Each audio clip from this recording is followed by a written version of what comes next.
Bharat live देख रहे हैं और मैं हूं आपके साथ सचिन तिवारी। 31 जुलाई को पटना गोलियों की दड़दड़ाहट से गूंज उठा था। आपको बता दें कि पटना का चर्चित मर्डर केस नीलेश मुखिया हत्याकांड, आप अवगत है, बीजेपी नेता नीलेश मुखिया को अपराधियों के द्वारा गोलियों से भूंज दिया जाता है, जिसके बाद पहले उस मामले में 9 लोगों की गिरफ्तारी कर ली जाती है और अब एक और मास्टरमाइंड पुलिस के हाथों चढ़ चुका है। पटना पुलिस ने झारखंड की जंगलों से आरोपी को गिरफ्तार किया है। आपको बता दें कि नीलेश मुखिया हत्याकांड में अब तक 9 लोगों को लाल घर भेजा जा चुका है और 25 लाख रुपए की सिपारी दी जाती है और 25 लाख रुपए अपराधियों को दिया जाता है। ऐसे में कई लोगों पे कार्रवाई भी चल रही थी, कई लोग फरार भी चल रहे थे और कुर्की जब्ती का भी कार्य चल रहा था और आज एक और मास्टरमाइंड गोरख राय को भी गिरफ्तार कर लिया गया है, जिसकी जानकारी देते हुए पटना सेंट्रल एसपी वैभव शर्मा ने क्या कुछ कहा है, सबसे पहले आप इस वीडियो में देखिए।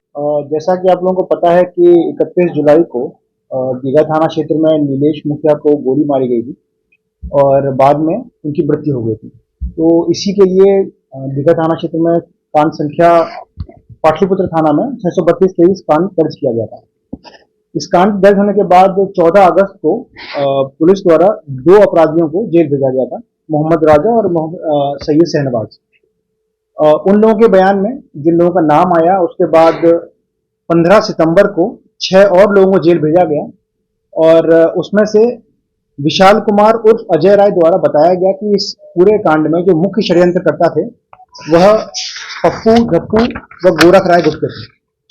इन्हीं तीनों के द्वारा लगभग 25 लाख रुपए का इन लोगों को पैसा दिया गया और उस सुपारी को लेकर ही अजय राय ने कुछ लोगों को इकट्ठा किया, जिन लोगों को हम पहले गिरफ्तार कर चुके हैं। फिर उन लोगों के द्वारा इस घटना को अंजाम दिया गया। आज हम लोगों ने गोरख राय को झारखंड से लोहरदगा जिले से गिरफ्तार किया है और हम लोग उसे फॉरवर्ड करने जा रहे हैं। उसने इस घटना में अपनी संलिप्तता स्वीकार की है और ये बताया है कि पिछले लगभग 8-10 साल से जो वर्चस्व को लेकर लड़ाई चल रही थी क्षेत्र में और प्रतिद्वंद्विता चल रही थी, उसी को समाप्त करने के लिए अजय राय से जब उसकी मुलाकात हुई और उन लोगों ने फिर डिसाइड किया कि अगर पैसा मिलता है तो वो इस घटना को अंजाम दिलवा सकता है। तो अजय राय ने पैसा लेकर ये घटना को अंजाम दिलवाया। और बाकी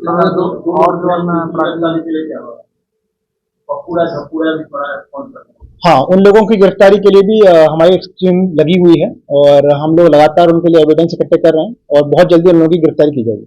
गोरख राय की गिरफ्तारी हुई, काफी समय लग गया पुलिस को वहां तक पहुंचने में। गोरख राय से पूछताछ में क्या कुछ बताया कि हत्या करने के बाद ये लोग कहाँ कहाँ रहे, कहाँ कहाँ छिपे और इन लोग के साथ इनके भाई भी हैं कि कहीं और निकल गए, क्या कुछ पूरा घटना के दिन कहाँ था? 31 जुलाई को गोरख राय घटना के दिन ये यहाँ से निकल गया था, पटना में या नहीं था, ये हरिद्वार में अपने किसी मित्र के यहाँ था, इसका नाम सभी नहीं बताया है।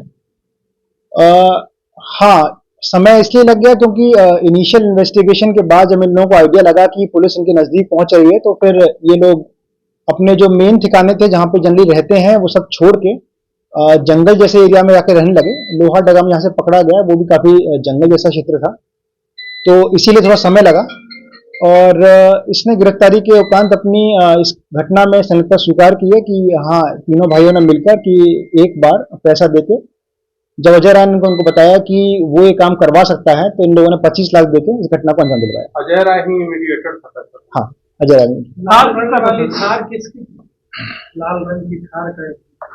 लाल रंग की थार का भी इस केस में पूरा डायरेक्ट इन्वॉल्वमेंट क्लियर नहीं हुआ है, जब क्लियर हो बता देंगे आपको। एक एसयूवी और एक थार का जिक्र। एसयूवी का तो क्लियर हो गया था कि अजय राय की थी, थार पे नहीं चल रहा है, भूषण के थ्रू।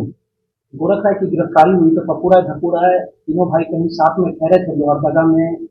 लोहरदगा में रहता कौन इन लोग का है? कोई ना कोई तो परिचित होगा ना।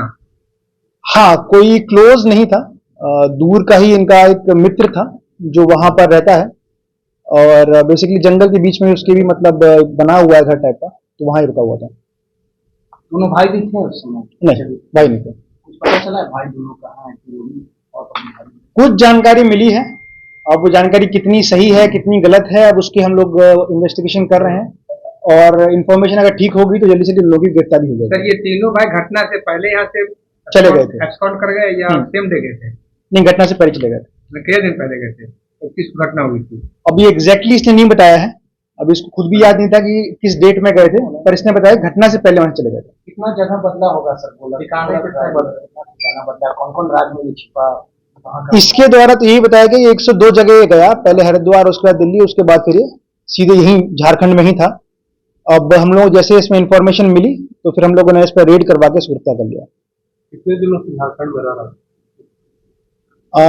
हमारी इंफॉर्मेशन में तो लगभग 15-20 दिन से ऊपर से रह रहा था, और क्योंकि हम लोग को जो इन्वेस्टिगेशन मालूम पड़ा, अब उससे पहले कितने से रहा था वो अभी क्लियर होगा। इसमें 9 लोग गिरफ्तार हो चुके हैं अभी तक, और लगभग 4 लोग बचे हुए हैं। 4 या 7? 4 गोरखराय को लेके 9 साल जिनमें डायरेक्ट इन्वॉल्वमेंट था, बाकी 3 पे हम लोगों का काम चल रहा है। जब वो क्लियर हो जाएगा तब वो हमारी आपराधिक लिस्ट में आएंगे। 3 भी आपको सस्पेक्टेड है? सस्पेक्टेड लिस्ट में पूरा बालू का था, सब था, मतलब बालू को लेकर इकोनॉमिक वो था, और चुनावी भी रंजिश चल रही थी इन लोगों के बीच में, क्योंकि रंजिश बहुत पुरानी थी, लगभग 10 साल चल रही थी, तो इसमें मल्टीपल इश्यूज इन्वॉल्व थे, जिस कारण से प्रतिनिधि भर्ती गई, और लास्ट में इसने डिसाइड किया कि रास्ते हटा दिया जाए। हाईकोर्ट का एक आदेश आया था पिछले दिनों, कोई स्टे नहीं है। तीनों भाई 3 दिशा में।